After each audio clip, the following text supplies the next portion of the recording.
Month After September, a novel by Tobias Maxwell. Prologue.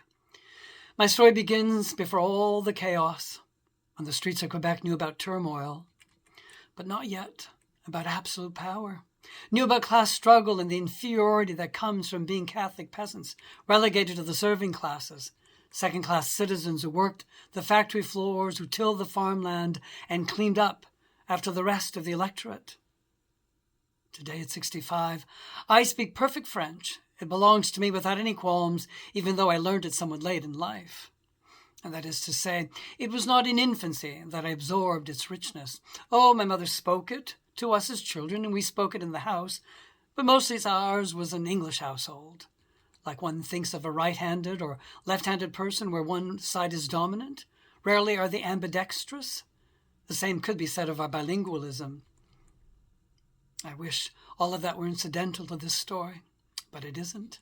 In Bern, Switzerland, where I spent half my days promoting the science behind innovative medicines, my life lends itself to French, English, or German as if I had always belonged there. Andrus, my American partner, makes love to me in English, even if he is fluent in Spanish and his heart lies deep in the Catalan of his ancestors. I suppose we're both traitors in that way. We meet in English because it's simpler.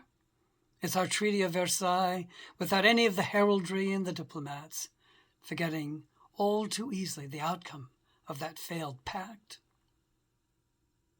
When we're in New York and I listen to Andrus converse with his parents, I'm reminded of the transgressions we take for granted when we bastardize what our birthrights were once upon a time. When he reverts to plain Spanish, or when I speak à la française instead of my French-Canadian patois, as though it were all a frivolous game. 1963.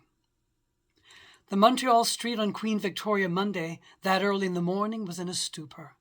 Reveling from the evening before had added to the lull, as men with hangovers and tired mothers still lay in lumpy beds before the demands of the day and the ongoing celebrations got underway again. The sun had barely risen over the horizon, holding in its mouth the coolness of a May night that lingered on the island. A man in his early 50s, dressed in work clothes, tugged at the tweed cap on his head, tipping it so that it covered more hair as he walked nonchalantly. He dragged on his unfiltered cigarette as he bent down to tighten his shoelace, the stealth in his squat going unnoticed. The armory not 100 feet ahead of him, with its sizable carved stones and matching turrets, was an impressive structure. The historical location had been chosen for its proximity, as well as its connection to Anglo rule. The man studied the stronghold briefly, making a mental note like he had done a dozen times before.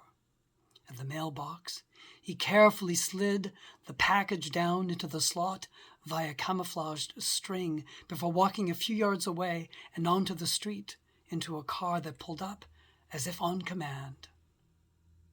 The vehicle drove off slowly.